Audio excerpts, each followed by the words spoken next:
여러분 안녕하십니까. 8월 20일 새벽이 됐습니다. 전우책입니다. 이재명 구속이 어떻게 될 것인가? 이재명은 이대로 구속될 것인가? 영장을 치르면 빨리 하라는 민주당의 속내는 무엇일까요? 이재명의 구속은 이미 기정사실이 되고 있습니다. 정치판만 아니라 언론계에도 그런 분위기가 거의 지배적입니다. 법조계는 더 말할 것도 없습니다. 지금까지 이렇게 중형이 예상되는 범죄들 혐의가 중첩이 된 피의자가 구속이 되지 않은 경우는 없었습니다. 단 한 차례도 말입니다. 솔직히 지금 대한민국 정치판은 결말이 너무 궁금한 드라마로 바뀌고 있습니다. 아마 앞으로 50년 뒤쯤 되면 지금 이재명을 둘러싼 이 흥미진진한 스토리가 드라마가 될 것입니다. 제1야당 대표가 구속되는 초유의 사태가 벌어질까? 솔직히 이 드라마는 어떤 소설보다도 흥미진진합니다. 지난 17일이죠. 이재명은 백인동 특혜 개발 의혹과 관련해서 13시간이 넘는 아주 강도 높은 검찰 조사를 받았습니다. 올해 초 성남FC 사건으로 한 차례, 그리고 대장동 위례 신도시 사건으로 두 차례 검찰에 출석을 했던 이재명은 이번이 제1야당 대표 취임 이후 네 번째 출석이었습니다. 단순히 선거에 패배한 패장의 길이 아닌 범죄자의 길을 걸어온 것입니다. 그런데도 이재명의 검찰 출두는 마치 대선 유세를 방불케 했습니다. 그는 바로 전날 개딸들 소집령을 발동을 했습니다. 자신이 서 있고 카메라 플래시가 확 터지는 포스터까지 내놓으면서 거기에 검찰 출두 일시 장소를 기재를 했습니다. 소집령을 발동한 것입니다. 그리고 이재명은 자범에서 정치범으로 완벽하게 변신을 했습니다. 그는 대한민국 정치사에 과거 단 한 차례도 없었던 모습을 연출했습니다. 무엇보다도 당당히 맞서겠습니다. 이렇게 일시장소를 공지한 포스터에 예고한 대로 그는 검찰청 앞에 마련한 연단에 올라 14분간 연설했습니다. 주머니에서 메모지를 끄집어내서 읽었습니다. 입장문이라는 걸 읽은 겁니다. 윤석열 정부는 자신의 무능과 실정을 듣기 위해 자신을 옥죄고 있다. 바로 이것이 입장문의 요지입니다. 그리고 그날 검찰은 13시간 강도 높은 조사를 했습니다. 흘러나온 얘기로는 이재명은 이미 언론에 공개한 30쪽짜리 이 진술서를 낸 뒤에 사실상 묵비권을 행사하려고 했습니다. 진술을 거부한 겁니다. 그런데 검찰이 준비한 몇 개의 카드로 인해 이 전략이 흔들렸다고 합니다. 그 중에 하나는 잠시 뒤에 제가 말씀드릴 위정교사입니다. 자, 이제 검찰은 언제 이재명에 대한 구속영장을 청구할까요? 지금 방송과 신문의 초점은 여기에 맞춰져 있습니다. 검찰은 지난 2월 10일 이 대표를 대장동 위례 신도시 개발 의혹과 관련해서 소환 조사하고 6일 뒤에 구속영장을 청구를 했죠. 그 사례처럼 이번에도 검찰이 이재명에 대한 구속영장을 청구할 것으로 점치는 사람들이 많습니다. 그렇다면 8월 안에 영장을 청구해야 되는데 또 한편 그건 나중에 설명드리겠지만 여러 가지 사유로 어려워졌습니다. 이재명 역시 이번에 네 번째 소환조사에 출석을 하면서 이 구속영장을 청구한다면 제발로 출석해서 심사받겠다 이렇게 말하는 등 구속영장 청구를 염두에 두는다는 발언을 했습니다. 그러면서 비회의의 영장을 청구하라고 요구를 했죠. 자, 이제 검찰의 선택만 남았습니다. 이재명을 상방울 대북 송금 사건으로 또 한 차례 소환 조사한 뒤에 느긋하게 9월 중순경에 구속영장을 청구할 것인가? 그 경우에 김 빠진 맥주처럼 되겠지만 그래도 검찰로서는 가장 후유증이 적을 사건 처리 방식이 될 것입니다. 그런데 백인동 사건만으로 구속영장을 청구한다면 아마도 8월 안이 아니라 9월 초순경이 될 것입니다. 현재 가장 유력한 구속영장 청구 시점으로는 9월 정기국회 개원 바로 그 직후입니다. 우선 검찰이 백인동 특혜개발 의혹 사건 수사가 이달 중으로 끝나기 어려울 수 있기 때문입니다. 검찰은 이재명 소환 조사를 마쳤지만 아직 배임액 산정 등 남은 현안이 있다고 합니다. 거기에 관련된 조사도 진행 중이라고 설명을 합니다. 이재명에게 적용될 배임액 규모에 따라 심지어 수사 방향이 달라질 가능성도 존재합니다. 언론에 따르면 검찰에 배임액 산정 등 보강해야 할 부분이 상당 부분 남아있는 것으로 보입니다. 그런데 많은 언론은 검찰이 백인동에다 수원지검이 수사 중인 상방울 불법 대북 송금 사건을 묻고 구속영장을 청구할 것을 예상합니다. 상방울 대북 송금의 경우에 이재명이 혐의를 적극 부인하고 있기 때문에 사건을 병합을 하면 검찰이 영장을 발부받을 가능성을 높일 수 있다는 해석입니다. 상방울 대북 송금과 관련해서 검찰은 아직 이재명을 조사하지 않았을 뿐만 아니라 오늘 바로 22일에 열리는 이화영 재판에서 나올 이화영의 진술도 수사 방향을 흔들 수 있습니다. 지금까지 알려지기로는 이화영이 진술을 번복했다고 그러죠. 그래서 상방울 대북 송금 사실을 이화영이 이재명에게 보고해서 이재명이 이를 알고 있었다 이렇게 알려져 있습니다. 그런데 이 당연한 이치를 두고 아니 부지사가 하는 일을 지사가 몰랐겠습니까? 보고를 하지 않았겠습니까? 이 당연한 이치를 두고 지금 다툼이 벌어지고 있는 것입니다. 거기다 어제는 뉴스가 나왔죠. 이화영이 자기 아내가 얘기하는 대로 변호사 해임을 받아들였다. 그 말은 이화영이 다시 진술을 번복할 수 있다는 얘기입니다. 어쨌든 여기에 검찰의 9월 영장 청구서를 예측해 무기를 더하는 일들이 또 있습니다. 8월 말에 검찰 고위 간부 인사가 있기 때문입니다. 게다가 어제 21일부터 24일까지는 을지 연습도 예정되어 있습니다. 법무부가 지난 10일 검사장급 승진 대상자인 사법인수 29기에서 30기 검사들에게 인사검증 동의서 관련 자료를 제출해 달라고 요구를 한 만큼 대검 검사급 인사는 그러니까 지검장 승진까지 포함을 합니다. 이 대검 검사급 인사는 을지 연습 이후에 곧장 단행될 것으로 보입니다. 이 검찰의 시간표상 그러니까 8월 안에 이재명 영장 청구 같은 중대한 일을 진척시키기가 어렵다는 얘기입니다. 어떻든 검찰이 발빠르게 움직여서 백인동 개발 비리만으로 8월 안으로 이재명에 대한 구속영장을 청구할 경우도 배제할 수는 없습니다. 검찰이 이재명이 백인동 개발 비리와 관련해서 업자에게 특혜를 제공하는 과정에 개입한 정황을 확인했다며 이재명 진술과 무관하게 혐의 입증에 자신감을 드리는 부분도 있기 때문입니다. 또한 무엇보다도 이재명이 백인동 사업 관계자에게 검사 사칭 사건 관련 재판에서 유리한 증언을 해달라고 종용을 했다는 의혹을 받는 등 구속 수사가 필요하다고 볼 만한 정황이 적지 않다는 분석도 있습니다. 이른바 위증교사 의혹인데 언론은 이번 조사에서 검찰이 재판에 유리하게 증언해달라는 이재명의 목소리가 담긴 녹취록을 내밀자 이재명이 태도를 바꿨다 하는 보도를 쏟아냈습니다. 물론 검찰에서 흘러나온 얘기겠죠. 17일 이재명이 백인동 개발 비리로 소환 조사를 받을 때 검찰이 이재명의 위증교사 혐의를 뒷받침할 녹취록을 느닷없이 제시를 한 것입니다. 이건 이재명 측에서 전혀 예상하지 못한 검찰의 공격이었습니다. 이 녹취록에는 이재명이 백인동 로비스트 김인섭의 측근 김모라는 자에게 위증을 부탁하는 수차례 전화의 내용이 그대로 들어있다고 합니다.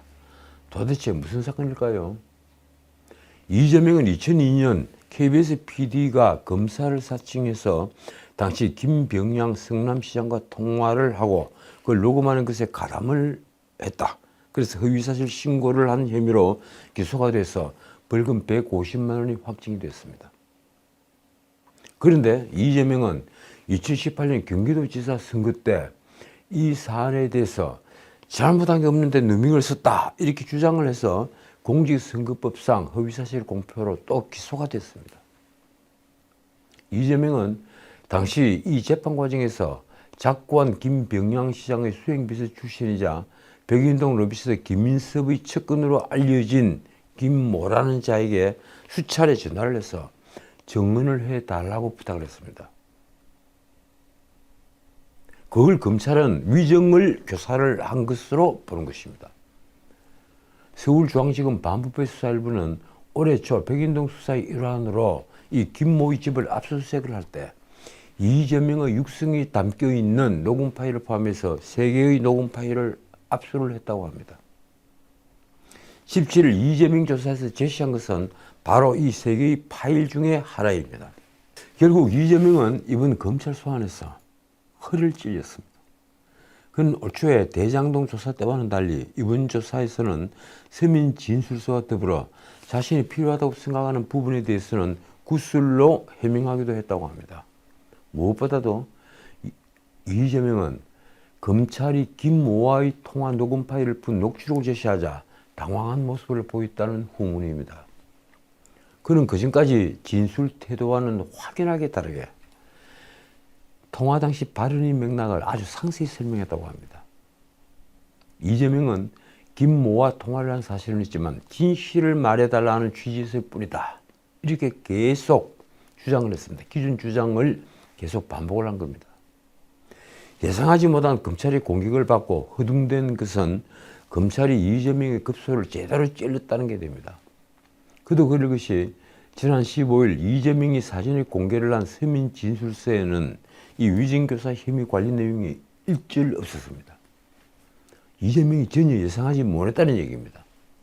검찰은 이 녹취록의 상대방 김모가 이재명이 전화를 받은 뒤에 법정에 나가 실제로 이재명에게 유리한 거짓 증언을 했다고 보고 있습니다. 그러니까 위증을 했다고 판단을 한 겁니다. 그렇게 입건을 했습니다. 김모는 2019년 2월이죠. 수원지법 성남지원에서 열린 이재명 재판에 증인으로 나가 이런 취지로 증언을 했습니다. 이재명을 고소한 쪽에서 이재명을 검사 사칭 주범으로 몰아가자는 의견이 있었다. 이재명이 누명을 썼다. 그 김모는 18일 중앙일보와의 통화에서 또 이렇게 말했습니다. 이재명이 검찰 소환조사에서 나한테 위증을 시켰다고 인정을 했겠느냐? 당연히 안 했을 것이다.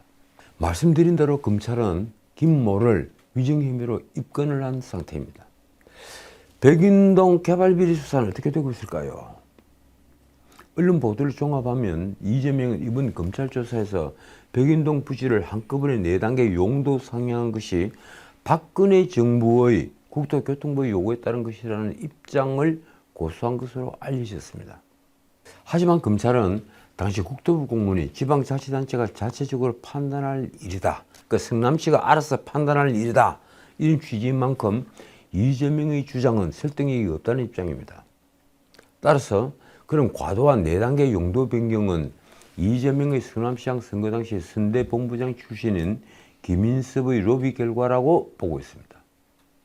이재명은 18일 자정쯤 조사를 마친 뒤에 용도 변경을 조건으로 땅을 팔았으면서 용도 변경 전 가격으로 계약을 한 한국식품연구원이나 이를 승인을 한 국토부가 진짜 배임죄라고 주장을 했습니다.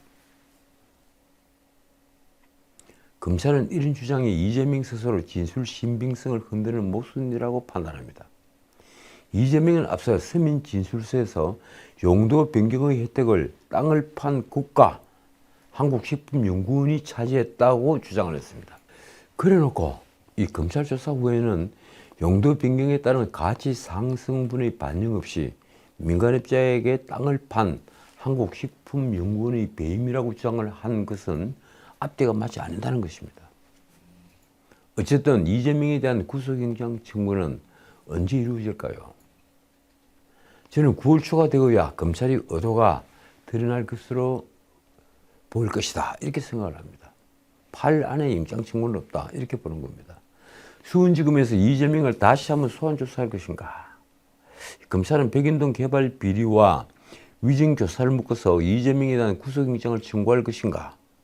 어느 쪽이든 비회기에 구속영장을 청구할 하라는 이재명의 기대는 이제 무리로 돌아갈 것입니다. 그럴 일은 없습니다. 민주당의 기대대로 8월 25일 이후 9월 1일까지 6일간 비회기 기간에 구속영장을 청구할 일은 없는 것입니다. 결국 불체포특권 포기를 공표한 민주당에게 검찰의 구속영장 청구가 9월 정기국회 회견을 넘어가서 체포동의안 표결을 하게 되면 어떻게 될까요? 이게 또 재밌습니다. 민주당의 정치적 부담은 엄청나게 커지게 됐습니다. 지난 2월 이재명에 대한 체포동의안 표결처럼 당내 이탈표가 다수 나와서 내분이 벌어질 우려를 넘어 일단 체포동의안 가결은 이제 불보듯 뻔한 일이 됐습니다. 무엇보다도 2030 그리고 젊은 세대와 무당층의 표가 달아나는 게 보이는 상태에서 수도권 민주당 의원들이 더 이상 이재명을 보호할 수만은 없기 때문입니다. 민주당은 검찰이 8월 말 비회기 기간에 구속영장을 청구할 것을 문자 그대로 소원을 하고 있습니다. 원내대표 박광훈이 18일 최고위원회의에서 한 말이 이렇습니다. 민주당은 이재명 대표의 영장실질심사를 막기 위한 국회 회기를 열지 않을 것이다. 국민의힘도 8월 임시회 중에 비회기 기간을 두는 것을 거부하지 않을 것으로 기대한다. 참 묘한 읍소를 하고 있는 겁니다. 어쨌든 공식적으로는 검찰의 구속영장 청구 여부는 오리무중입니다. 다만 한동훈 법무부 장관은 비회기에 구속영장을 청구하라는 이재명의 주장을 범죄 수사를 받는 피의자가 마치 식당 예약하듯이 언제 구속해달라고 요구하는 것은 누가 봐도 비정상적인 일이라고 일축했습니다. 자, 이제 다들 아시겠지만 민주당이 8월 말 비회기에 신속히 영장을 청구하라고 검찰을 압박하고 있는 것은 마지막 이재명 구하기 전략 때문입니다.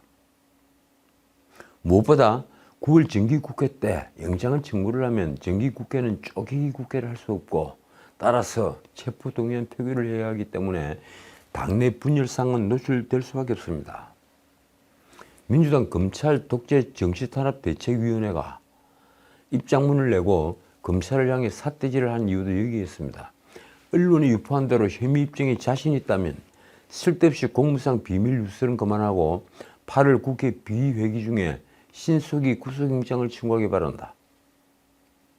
참 기가 막힙니다. 대책위는 지난 17일 이재명의 검찰 소환 조사 뒤에 검찰이 익명의 검사를 통해 9월 국회 회기 중에 구속영장 청구 가능성을 언론에 무차별로 유포하고 있다고 주장을 했습니다. 그러면서 이렇게 말했습니다. 혐의 입증을 자신한다며 조사 내용까지 상세히 유포하는 등 피의사실 공표와 공무상 비밀누설 범죄를 서슴지 않는다. 그러면서 한 말입니다. 회기 중의 영장 청구로 분열과 갈등을 노리는 꼼수나 부리는 것이 검찰의 업무인가? 자, 그러자 국민의힘은 백화점 물건을 쇼핑하듯이 자기 마음대로 영장심사를 받겠다는 특권 의식이라고 비판했습니다.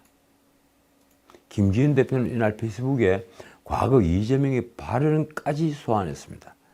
박근혜 전 대통령에 대한 영장심사와 관련해서 이재명이 당시 성남시장은 법 앞에 만인이 평등하고 인과응보가 상식이 되는 나라를 만들자는 게 국민들이 꿈이라고 말했다. 그러면서 이렇게 쏘아붙였습니다. 죄 지은 게 없다는 당당함이라면 검찰이 언제 영장을 청구하든 어차피 사필 규정이 될 텐데 무슨 걱정인가. 어떻든 민주당이 비회기 영장 청구를 강조하는 것은 이미 말씀드린 대로 민주당의 분열상을 보이지 않겠다는 뜻도 있지만 무엇보다도 이재명의 체포동의안이 가결되어 영장심사가 벌어진다면 영장 담당 판사가 조금의 부담감도 갖지 않아서 구속영장 발부 가능성이 매우 높아지기 때문입니다. 그런데 비회기 때 구속영장을 청구해서 이재명이 영장실질심사를 받게 되면 영장 담당 판사는 제1야당 대표를 구속시키는 문제로, 그러니까 아직 전례가 없었던 제1야당 대표를 구속시키는 문제로 엄청난 부담을 안게 될 것입니다. 지금 이재명 쪽에서 비회기 때 영장 청구를 해달라고 계속 요구하는 것은 바로 이 점 때문입니다. 그러니 이 일에 누가 흔쾌히 동조를 하겠습니까? 불과 2달 전 이 민주당과 이재명은 방탄국회에 목을 맸습니다. 생각을 해보십시오. 단 하루도 국회는 쉬지 않았습니다. 심지어 3.1절 같은 공휴일에도 국회는 문을 열었으니 말입니다. 왜 그랬을까요? 이재명 구하기, 이재명을 위한 방탄국회이기 때문에 그랬습니다. 자, 어쨌든 한편 이 초읽기에 들어간 이재명에 대한 두 번째 구속영장과 관련해서 이 친민계를 중심으로 체포동의안을 부결시켜야 한다. 체포동의안을 부결해야 한다. 이런 목소리도 커지고 있습니다.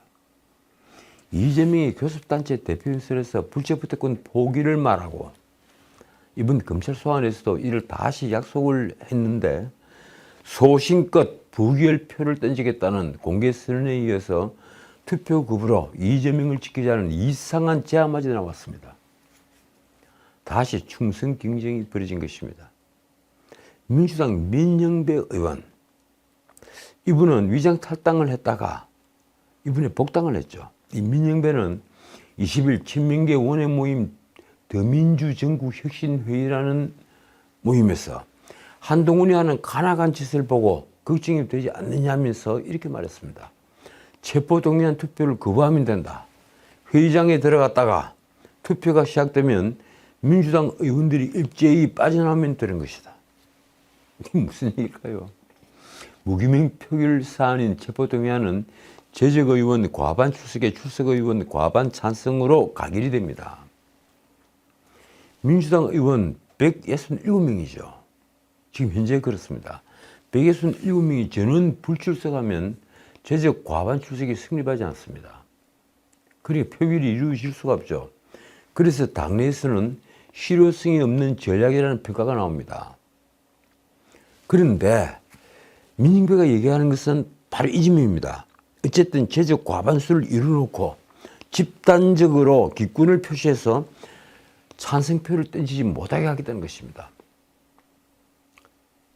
아마도 이 경우는 사실상의 공개투표가 되겠죠. 그렇게 되면 민주당은 헌법 8조가 정하는 민주적 정당이 아닙니다.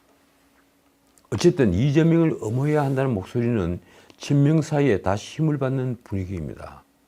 친명계 최고위원이죠. 박찬대 의원은 18일 정당한 영장 청구라고 인정하지 않기 때문에 아주 당당하게 부결표를 던질 것이라며 이런 의원이 저 한 사람뿐이겠느냐고 했습니다. 친명계 좌장으로도 알려져 있죠. 이 정성호 의원은 이재명 구속 시 당대표 사퇴 가능성에 대해서도 아주 잘라 말했습니다. 구속됐다고 사퇴하면 더 큰 혼란이 있다. 쉽게 말하면 옥중에서도 옥쇠를 가지고 있겠다는 얘기입니다. 말하자면 이재명은 구속되어도 공천권은 물론 당권을 절대 놓지 않을 것이라는 말입니다. 당권을 놓을 경우에 이재명에게는 다시는 기회가 오지 않을 것이기 때문입니다. 한 친명계 지도부 인사는 이런 기대를 말했습니다. 검찰 수사가 억지스럽다는 데에는 이견이 없다. 비명계도 반드시 가결해야 한다는 여론은 아니다. 글쎄요, 어떻게 될까요? 제가 보기엔 가결은 불보듯 뻔합니다. 자, 사태가 이처럼 급박하게 돌아가자 민주당 내부에서 이재명 유고에 대비한 움직임도 빨라지고 있습니다. 이재명에 대한 9월 영장설이 제기되면서 일각에서는 내년 제22대 총선을 앞둔 컨틴전시 플랜, 그리고 우발성 계획, 이 컨틴전시 플랜 필요성과 함께 비대위 불가피론이 다시 불거지고 있는 것입니다. 현실적으로 11월 전당대회는 불가능해 보입니다. 그렇지 않습니까? 국정감사기간에다가 4월 총선을 불과 두세 달 남겨놓고 실질적으로는 두세 달 남은 거죠. 그런데 전당대회를 할 수 있는 겁니까? 저는 못한다고 봅니다. 그래서 이 비민그룹 내에서는 만에 하나를 대비한 포스 이재명 체제를 이끌 인물로 개파색이었던 김부겸과 그리고 친문진영의 김경수가 지금 주목을 받고 있습니다. 김부겸이냐 김경수냐 이런 논란을 벌이는 의원들도 있다고 합니다. 말하자면 민주당 각 개파는 이미 이재명 아웃을 기정사실을 보고 있는 것입니다. 그 과정에서 누가 가장 큰 실리를 챙길 것인가가 이미 관심의 대상이 되고 있는 것입니다. 언론은 각 개파는 이재명에 대한 체포동의안 통과 그리고 영장심사, 구속에 대비를 한 일종의 컨틴전시 플랜을 논의 중이라고 쓰고 있습니다. 그런데 그게 과연 제가 말씀드린 대로 컨틴전시, 즉 우발성 사건일까요? 제가 보기에는 필연입니다. 친명 박찬대는 지난 10일 라디오에서 이렇게 말했습니다. 만에 하나 영장이 발부된다면 어떻게 해야 하나 하는 플랜 B에 대한 고민도 있는 것은 사실이다. 플랜 B는 사실 기정사실이 되고 있는 겁니다. 박찬대의 이런 언급은 이재명이 구속되더라도 옥중 대표직 수행을 포함한 이재명 대표 중심의 결속을 꾀할 것이라는 취지로 해석이 됩니다. 친명에서는 그렇게 논의를 하고 있는 겁니다. 감옥 속에서도 공천권을 상징하는 옥쇄를 놓지 않을 것이다. 이 주장입니다. 하지만 비명그룹에서는 이재명 유고시의 대표직 사퇴는 물론 비대위 체제로의 전환이 불가피하다는 주장이 많습니다.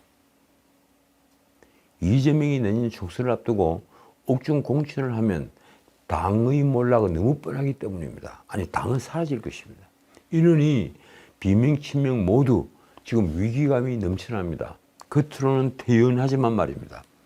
8월 16일 의원총회에서 비명의 30 의원이 이재명 사퇴론을 강조한 것도 바로 이 때문입니다.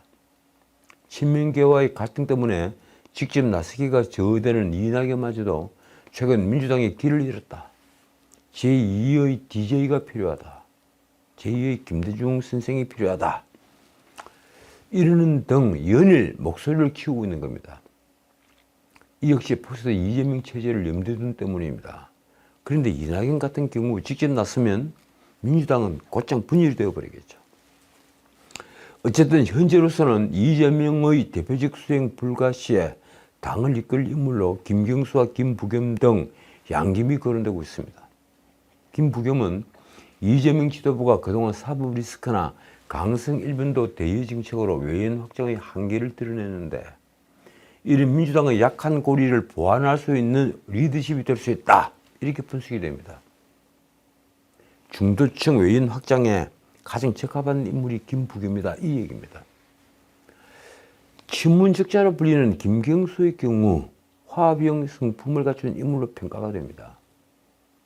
그는 노무현 문재인 정권 동안에 스스로를 낮추는 모습을 보여, 그러니까 비서특유의 스스로를 낮추는 모습을 보여서 이재명과는 정반대의 평가를 받고 있는 것입니다.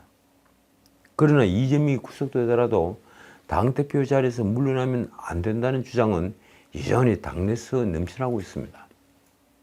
이 경우에 이른바 옥중 공천은 현실화될 수 있습니다. 아마 개딸들이 더 앞장을 서겠죠. 비명계 이원욱은 지난 8월 9일 라디오에서 이 대표 사퇴를 주장하면서도 이 대표는 절대로 대표직은 그만두고 싶은 생각이 없으리라 본다고 평가했습니다. 옥중 공천이라도 하겠다는 얘기들이 있다. 그게 아마 이 대표의 진심 어린 생각이 아닐까 싶다. 이재명의 구속영장 청구를 두고 온갖 기략이 넘쳐나는 중입니다. 검찰은 요걸 좀 됐더라도 이 영장이 기각되는 불상사를 면하기 위해서 상방울 대북송금 사건까지 한꺼번에 구속영장을 치는 것으로 가닥을 잡았습니다. 그러니까 백인동 대학이 상방울 대북송금 이걸 한꺼번에 영장을 치겠다. 그럴 수밖에 없었던 일이 벌어졌습니다. 자, 우선 어제 수원지법에서 다시 열린 이화영 재판의 주인공은 김성태였습니다. 상방울 회장 말입니다. 김성태 전 상방울그룹 회장은 이화영 방용철의 대북송금 43차 재판에서 이재명을 겨냥해 직격탄을 쏘았습니다. 금전적인 후원을 한 사람을 노상강도라고 표현을 하느냐. 이재명은 얼마 전에 자신의 SNS에다가 이 김성태와 검찰을 겨냥해서 노상강도를 경범죄로 기소했다. 이렇게 공격을 했죠. 김성태가 노상강도인데 다 봐주고 경범죄로 기소를 했다. 그래서 그 김성태를 통해서 나를 공격하려 한다. 이 얘기입니다. 그런데 어제 김성태는 이재명을 위해 지난 2021년 민주당 대선 후보 경선 당시 최소 1억 5천만 원을 후원했다고 또 폭로했습니다. 또 그를 지원하기 위해 경기도청에 근무하던 이 측근 등을 상방울그룹 계열사 사위이사로 선임했다고도 했습니다. 어제 김승태에 대한 정인신문에 나선 검찰은 상방울그룹과 경기도지사였던 이재명과의 연관성을 집중적으로 추궁했습니다. 김승태는 이재명이 대북 송금을 알아서 할 것이라는 취지로 진술했습니다. 검찰이 피고인 이화영이 이재명이 대북 송금 등 모든 내용을 보고받아 알고 있다고 얘기했었느냐 이렇게 묻자 김승태의 대답은 이렇습니다. 일일이 전화해서 얼마를 주겠다 이런 이야기는 안 했지만 그때 뭐 할 때마다 통화를 했었다. 제가 자선단체 하는 사람도 아니고 사업가이기 때문이다. 쉽게 말하면 북한에 뭐 돈을 준다라든가 뭔가 줬다 또 약속을 했다 이럴 때마다 일일이 다 얘기를 했다 이 얘기입니다. 그러니까 스마트팜 및 이재명 방북 비용을 대납하기로 했을 때마다 전부 이재명 쪽으로부터 확인을 받았다는 것입니다. 그 과정에서 김승태는 이재명을 향해 작심 발언을 쏟아냈습니다. 자기한테 금전적인 후원을 한 사람을 노상 강도라고 표현을 하느냐. 민주당에게 제가 뭘 잘못했는지 하도 공격을 하는 바람에 저희 가족이 추가 기소되고 회사는 거래 정지됐다. 아마 보도가 안 된 내용이 굉장히 많은 것 같습니다. 김승태의 가족이 추가 기소가 됐고 회사는 거래 중지됐는데 그것이 모두 야당의 공격으로 인한 것이다. 이 주장을 하는 겁니다. 그러면서 이렇게 배신감을 토로했습니다. 정치를 하는 사람들이 최소한 측은지심을 가져야지. 그러니까 불쌍해하는 마음을 가져야지 평생 지지했던 사람을 어느 날 갑자기 뜻이 안 맞는다고 이렇게 하는 건 좀 아닌 것 같다. 얼마나 배신감을 느꼈으면 이렇게 법정에서 얘기를 했겠습니까? 이날 검찰이 2019년 1월 17일 중국에서 상방울이 북한 측 조선아태위원회와 대북사과 관련한 업무 협약을 체결하는 자리에 이화영과 신모진 경기도 평화협력국장 등이 참석한 사실을 묻자 김승태는 또 이렇게 말했습니다. 상방울과 경기도가 아무 관계가 없는데 부지사, 평화국장이 함께 같은 비행기를 타고 갈 일이 있냐. 이재명이 몰랐다면 제가 회사 일을 모른다고 하는 거랑 똑같은 것이다. 그러니까 부지사와 국장이 가서 하는 일을 지사가 몰라서 할 리가 없다는 겁니다. 다 결제를 맡고 가서 하는 일인데 그걸 모른다고 얘기를 하면 김승태 상방울 회장에게 상방울 회사 일을 전혀 모른다고 하는 거랑 똑같은 말이다. 이런 말을 하고 있는 겁니다. 김승태는 이 협약에서 상방울이 경기도의 북한 스마트팜 사업비 500만 달러를 대신 내기로 약속했다고 했습니다. 어제 김승태는 이런 증언을 하는 과정에서 이재명에게 최소 1억 5천만 원을 후원한 것과 그리고 이재명의 주변인들을 상방울 그룹 사위이사로 영입해서 그를 지원했다는 사실을 밝혔습니다. 상방울 그룹은 이재명의 공직선거법 위반 사건을 맡았던 이태영 나성칠 변호사, 또 경기도청에서 근무를 하던 조모 정책수석을 계열사 사위이사로 선임한 바가 있습니다. 김승태는 또 이재명을 위해 대선 전에 민주당 경선 과정에서 지인들의 명의를 빌려 약 1억 5천만 원을 쪼개기 후원했다고도 밝혔습니다. 이 쪼개기 후원을 했다 이러면 준 사람도 정치자금법 위반으로 처벌을 받죠. 그런데 그런 걸 다 감수하고서라도 김승태는 이걸 법정에서 폭로를 한 겁니다. 지난 2018년 경기도지사 선거 때도 수천만 원을 후원했다고도 했습니다. 김승태는 이재명이 이를 잘 알고 있고 그리고 고맙다는 의사를 전해왔다고도 했습니다. 자, 이날 재판은 오전에 파행됐다가 그러니까 변호사가 해임 신고서가 다 들어가 버리고 변호사가 오지 않으니까 파행을 했다가 오후에 재개가 됐습니다. 이재명이 변호를 맡았던 법무법인 해광이죠. 그 해광 측이 전날 사임서를 내는 바람에 이화영이 변호사 없이 혼자 출석을 했던 것입니다. 언론 보도를 보면 이런 상황에 대해 검찰은 사법 방해를 의심합니다. 이화영의 아내가 최근 돌연 법무부인 해광에 대한 해임 신고서를 제출하자 검찰에서 나온 말이 이렇습니다. 피고인이 법정에서 진실을 진술하지 못하게 하려는 누군가의 조직적 사법방해 행위가 아닌지 상당히 의심스럽다. 결국 재판부는 직권으로 국선 변호인을 선정을 했죠. 그렇게 해서 오후 재판을 재개를 했습니다. 그래서 김성태의 증인신문이 이루어진 겁니다. 어제 김성태의 증언으로 검찰이 태도를 바꿨습니다. 자, 문제가 여기 있습니다. 김성태가 20일 이화영 공판에 증인으로 출석을 해서 이재명의 방북 대가로 2019년 북한에 300만 달러를 지급했다고 증언을 했기 때문입니다. 그리고 그걸 이재명도 알고 있었다, 이런 취지로 증언을 했습니다. 김성태는 방북 비용 대납에 대해 이화영이 이재명에게 보고했다고 이화영으로부터 들었다, 이렇게 증언을 한 겁니다. 이 증언의 여파는 정말 컸습니다. 우선 관련 사건을 수사하는 수원지방검찰청 형사 6부는 이날 이재명을 제2 피의자 신분으로 전환했습니다. 그리고 혐의는 제3자 뇌물죄입니다. 하지만 이날 공판에서 김성태의 증언을 뒷받침하는 이화영 전 부지사의 발언은 나오지 않았습니다. 재판부가 오후 공판을 진행했지만 김성태 증인에 대한 검찰 측 신문과 또 다른 피고인 방용철 전 상방울 부회장 측의 반대 신문에만 한정을 했습니다. 바로 지금까지 관심이 초점이 되었었죠. 이 회유 압박에 의한 허위 진술 논란에 휩싸였던 이화영 검찰 신문조서 이 증거 채택도 이루어지지 않았습니다. 그 진정 성립이 확인이 되면 증거 채택이 될 것인데 이 국선 변호인이 기록을 볼 여유가 없었기 때문입니다. 내용을 잘 모르는 국선 변호인을 통해 증거 인부를 결정을 할 수 없었으니 말입니다. 언론에서는 갈길 바쁜 검찰이 김성태의 증언을 뒷받침하는 이화영의 공식 진술을 생략을 한 채 바로 이재명을 소환하고 영장을 청구하는 수순을 밟을 것이라는 전망까지 나왔습니다. 뭐 이화영에게 확인할 필요가 있겠느냐? 그럴 필요 없다.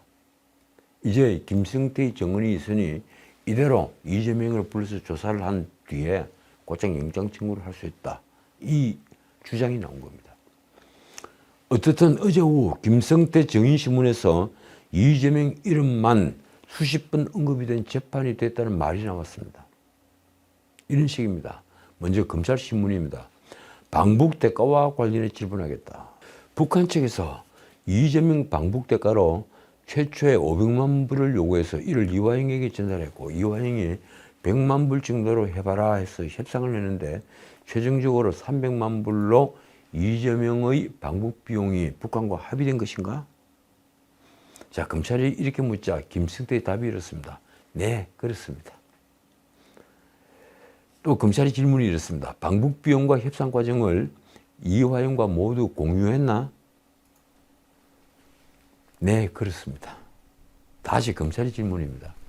방북 대가에 대해 정인이 그러니까 김성태가 지불을 한다고 이재명에게 보고했다는 걸 이화영에게 들었나?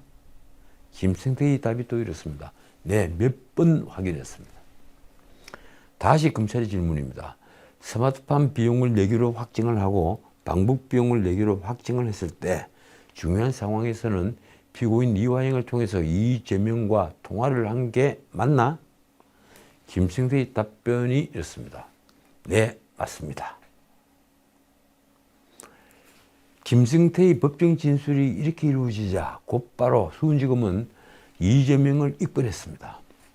그동안 이재명은 대북 송금 의혹 사건에서 참고인 신분이었습니다.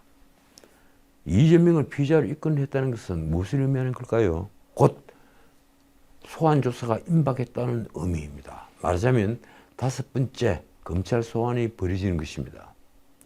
검찰의 시각은 이재명의 방북 비용 300만 달러 외에도 북한 스마트팜 조성 사업비 500만 달러 역시 이재명 측의 요청으로 김성태가 대신했다는 것입니다. 다 김성태의 대납이다. 죄명은 제3자 뇌물죄. 이재명이 제3자 뇌물 혐의로 검찰 수사를 받게 된 것은 성남FC 후원금 의혹에 이어 두 번째죠. 언론은 이제 검찰의 속전속결을 예상했습니다. 말씀드린 대로 이재명을 제3자 뇌물 피의자 신분으로 전환한 검찰은 이제 거칠 것이 없습니다. 제3자 뇌물이라고 하지만 그 액수가 1억원이 넘으면 어떻게 되죠? 무기징역 또는 10년 이상의 징역으로 가중 처벌받을 수 있습니다. 이제 검찰은 이르면 이달 말에 이재명을 소환 조사할 전망입니다. 이달 말 안으로 영장을 청구하는 것이 아니라 다시 이 대북 송금 사건으로 소환 조사를 한다는 겁니다.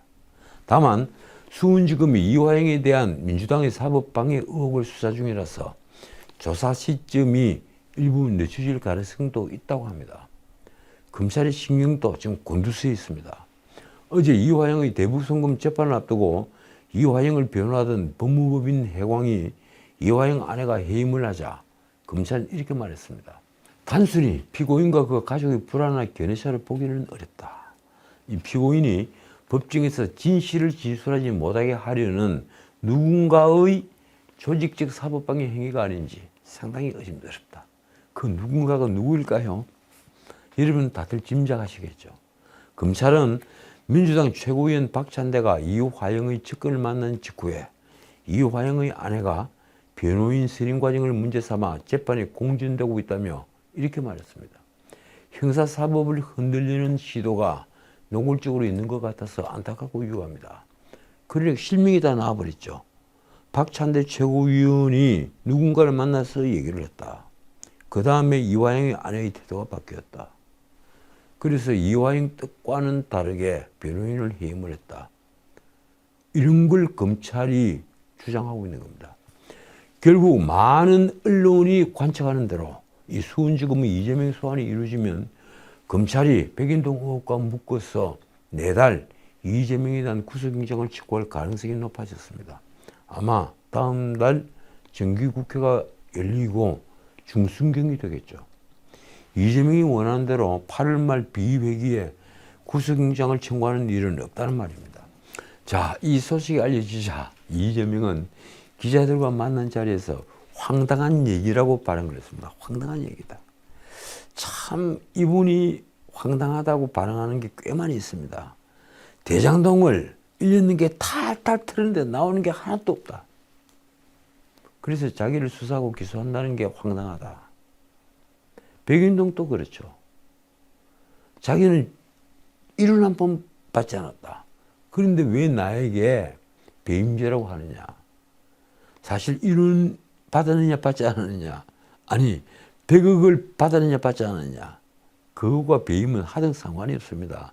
100억을 받은 것은 뇌물죄고 배임은 자기가 맡겨진 임무를 획득해서 손해를 입힌 걸 두고 처벌하는 겁니다. 자, 기자들이 질문 또 짓궂었습니다. 구속영장이 청구된다면 정당하다고 보느냐. 왜 그렇게 물었을까요? 바로 민주당이 불체포 특권